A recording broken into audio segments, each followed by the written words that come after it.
Hi, my name's Stuart Hanson and I'm a family mediator, and in this video I'm going to discuss why I became a mediator. I started in law about 10 years ago and I started in immigration, and during that time I volunteered as a family magistrate in the West Yorkshire courts. During that time I saw many cases where I felt mediation would have been better. Now today, mediation has been incorporated into the family law proceedings, and for cases such as child contact, mediation has to be considered, and in the C100 form, people will find that they will need to see a mediator before the courts accept the form. My experience was that court really is a last resort. I mean, this is a point where nobody can speak to each other, and that, mediation, other communication routes have totally failed.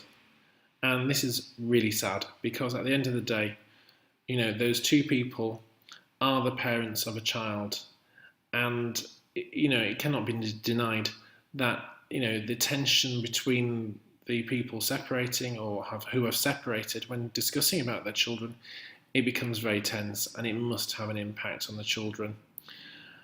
Therefore, I would always advise that mediation is the better route. Try and think about the child first, because the proceedings in court is all about the child. In mediation, it's child focused, and it's not focused on the needs of the parents. It's focused on the needs of that child, because that child really does need both parents in the majority of circumstances.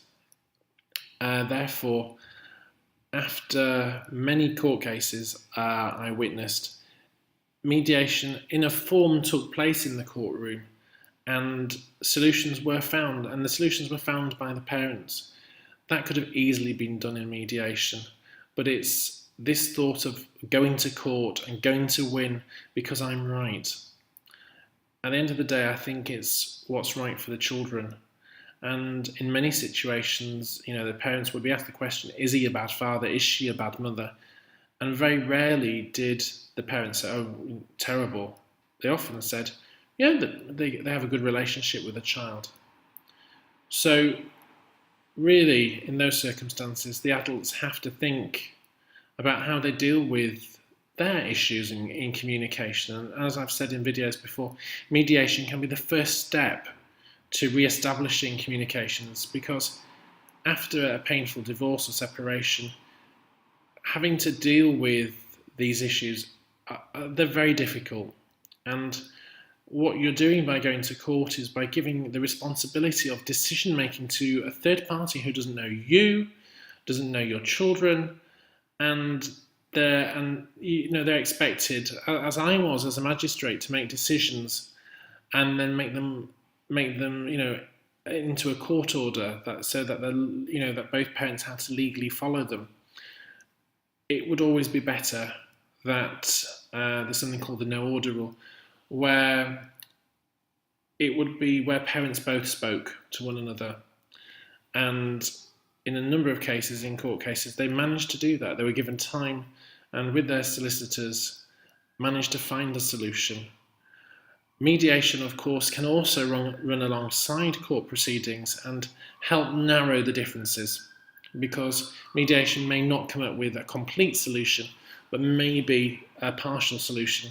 And then at least the parents, have had some involvement in the decision making, and that it's not just somebody who you don't know making that decision on behalf of your family.